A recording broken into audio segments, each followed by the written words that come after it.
ce match Bordeaux-Saint-Étienne.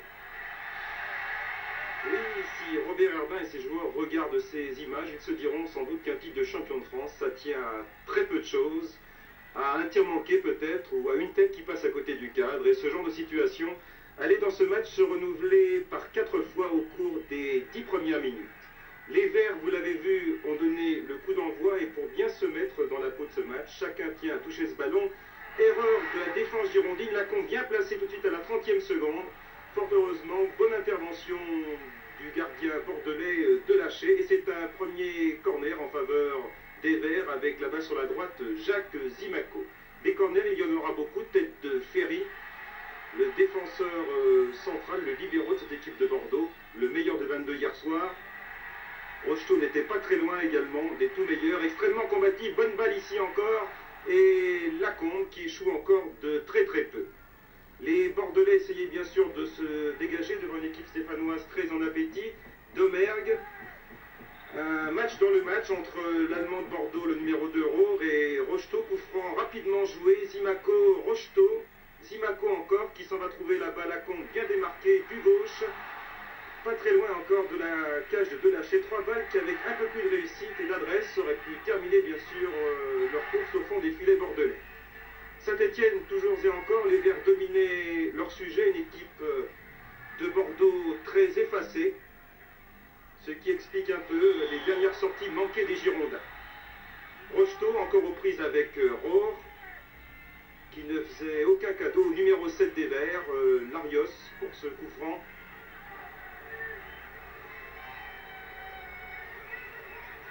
Santini et un nouveau corner concédé ici par le défenseur Domergue, encore Jacques Zimaco de l'autre côté. Et encore Bernard Lacombe bien placé, décidément Nanar c'est la guigne, mais il reste bien sûr 80 minutes pour espérer conclure. Dans tout cela, me direz-vous, les Bordelais avaient du mal à faire surface, il fallut attendre ici la première demi-heure de jeu, la 30e minute exactement, pour les voir enfin menacer la défense stéphanoise. Bonne tête ici de Tota, au-dessus de la cage d'Ivan Kurkovic. C'est pas passé très loin. Malgré tout, on commençait à se morfondre, mais dans le dernier quart d'heure de cette première mi-temps, Saint-Étienne retrouvait son souffle, sa hargne et son cœur, et la défense bordelaise allait être constamment sur la sellette. Bonne balle ici de Piazza pour Larios.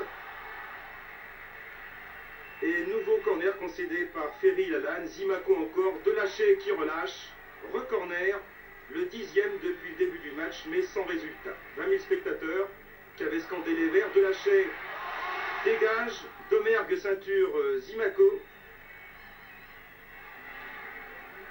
Santini le coup franc, Lopez avancé, et Rocheteau qui a été vraiment à la pointe du combat, balle contrée pour Delachais.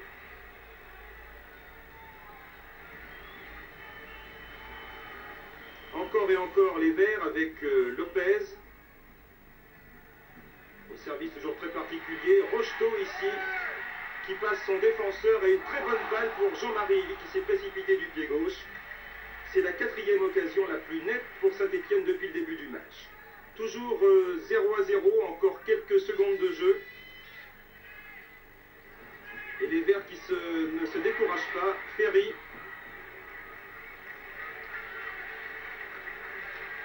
qui a été vraiment sur tous les fronts du terrain. Excellent dans son poste de numéro 5 au milieu et même souvent aux avant-postes. Le ballon récupéré par Lacombe. Zimaco aux prises avec 3 Bordelais, faute de Rohr, une faute flagrante. Mais n'a-t-elle pas été commise à l'extérieur de la surface? La caméra donne son verdict. Non, c'est bien à l'intérieur, à une bonne cinquantaine de centimètres. M. Verbeek a eu raison et Jean-François Larios en force 1-0 pour Saint-Étienne. Saint-Étienne heureux, Saint-Étienne qui en cet instant devient bien sûr seul leader du championnat.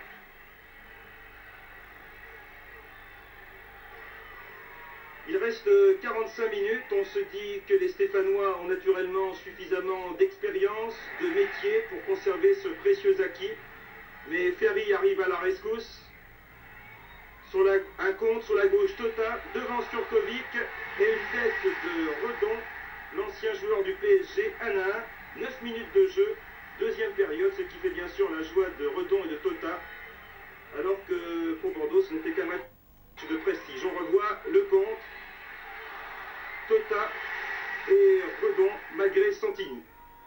1-1, une simple égalisation, mais qui faisait bien sûr descendre Saint-Étienne de son piédestal. Des Verts. Et dans les dernières 20 minutes, on jouait à 100 à l'heure, toujours un but partout, alors que Piazza est aux prises ici avec Vukotic, il le descend de façon un peu trop radicale, il s'en excuse, c'est à la 60e minute, un coup franc qui va coûter extrêmement cher pour Saint-Étienne. Pour le tirer, ce coup franc, le petit Alain Giresse, qui a été omniprésent, balle mal dégagée et reprise de Rohr, 2-1 à la 60e minute.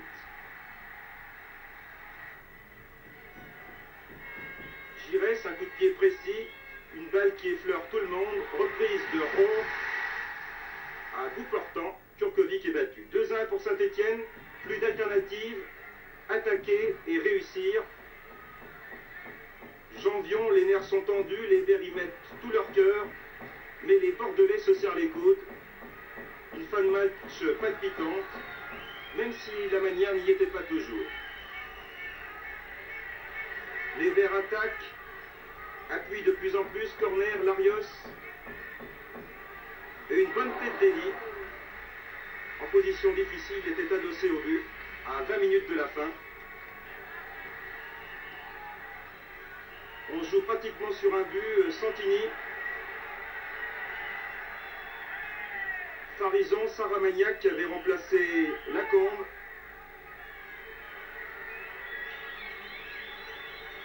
Encore un centre de Gérard Farison, mais on était massé dans la surface de réparation. Santini tente sa chance d'une première fois, une deuxième, mais le mur bordelais est là pour repousser.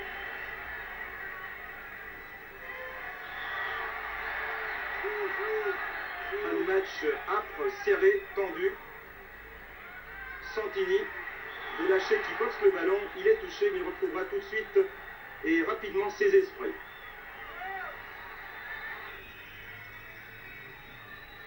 C'est bientôt la fin, un dernier coup franc. Et cela ne changera plus rien au score. Bordeaux a battu Saint-Étienne 2-1. Si Strasbourg est champion vendredi prochain, eh bien il pourra dire un grand merci à Bordeaux qui a raflé cette saison 4 points à Saint-Étienne. Jean-Marie Elie, on peut dire que tout a été très vite durant ce match. On est passé des choses puisque pendant 55 minutes, les Verts étaient en tête du championnat de France. Et puis quelques minutes plus tard, vous êtes troisième. Alors très déçu? Oui, très déçu, surtout quand on gagnait 1-0 à la mi-temps. Je crois qu'on a pris deux buts un peu bêtes. C'est dommage pour cette deuxième mi-temps, mais en première mi-temps, on était très très bon. Il reste 2 matchs et c'est toujours jouable. Bien sûr, Nantes revient à égalité de points, Strasbourg a 2 points d'avance. Ça sera difficile pour être champion, mais on y croit toujours. Jean-Marie Elie, en ce qui vous concerne, vous avez été un peu le transfert surprise il y a quelques mois de Lens à Saint-Étienne. Pour vous, ça a été une bonne opération quand même de jouer sous ce maillot vert. Oui, très bonne opération. J'aurais bien voulu être champion de France. Malheureusement, Bordeaux est un obstacle difficile, on le savait. Et, ma foi, on verra bien pour la saison suivante. Président Rocher, j'aurais bien voulu, disait Jean-Marie Elie, c'était pas terminé. Non, c'est pas terminé, mais quand même, c'est ta première mi-temps qu'on a manqué la victoire. Pas de première place en tout cas pour l'instant à 2 rondes de la fin, mais une fumée européenne, de toute façon une coupe européenne. Alors ça c'est important pour Saint-Étienne. Oui, c'est important, de toute façon on l'a la Coupe d'Europe, mais le coup était bon à jouer sur le plan du championnat. C'est dommage. Vous allez les retrouver tout de suite, vous allez dire qu'il y a encore 2 matchs. Bien sûr, il y a encore 2 matchs, mais bon, il faut y croire quand même jusqu'à la fin, mais c'est dommage. Alors Président, on parle actuellement beaucoup de transferts, on parle beaucoup Non, d'un moi, garçon comme Platini. Alors, je suis venu ici pour un match, je suis pas venu pour répondre à des questions de transfert. Hein. on parlait beaucoup de Michel Bon. Platini sous le maillot ouvert ou de Paris SG ou de Marseille. Est-ce que vous faites beaucoup de choses pour voir Platini? Vous pouvez me répondre sur cette Oh question. non, ça regarde pas. Nous faisons ce qu'il faut et c'est tout. Attendez la réponse. Et si vous voulez la réponse, voulez-vous la demander à Michel? Merci Président. Nous retrouvons les Girondins de Bordeaux avec leur directeur sportif Didier Kouékou, merci messieurs. Alors Didier, une bonne performance est important là, cette fin de saison devant mon public, une victoire sur Saint-Etienne. Eh bien oui, après 2 mois de déboire, je crois que les joueurs ont acquis une victoire d'orgueil surtout. Ils savaient que Saint-Etienne était cette année l'épouvantail pour jouer le titre. Et nous avons prouvé que nous aurions pu nous mêler à cette course-là. Malheureusement, nous avons eu un passage à vide qui a duré un peu trop longtemps à notre goût. Et nous avons perdu, surtout contre Monaco, le dernier match ici. La 4e place. Le fait est que si on avait joué comme ce soir contre Monaco, je pense que certainement nous serions 4e à l'heure actuelle. Le président de Saint-Etienne ne voulait pas parler transfert, vous faites beaucoup de valises actuellement. Moi je fais les valises, mais je vous dirais sans beaucoup de succès, parce que il faut dire que nous ne sommes pas encore le club UP que tout le monde croit. Et nous avons encore, disons, un long chemin à parcourir vis-à-vis des 3 qui sont en tête. Mais nous ne désespérons pas d'avoir justement des joueurs de ces 3 premières équipes pour justement les concurrencer. J'ai bien aimé l'interview du président Rocher et son départ.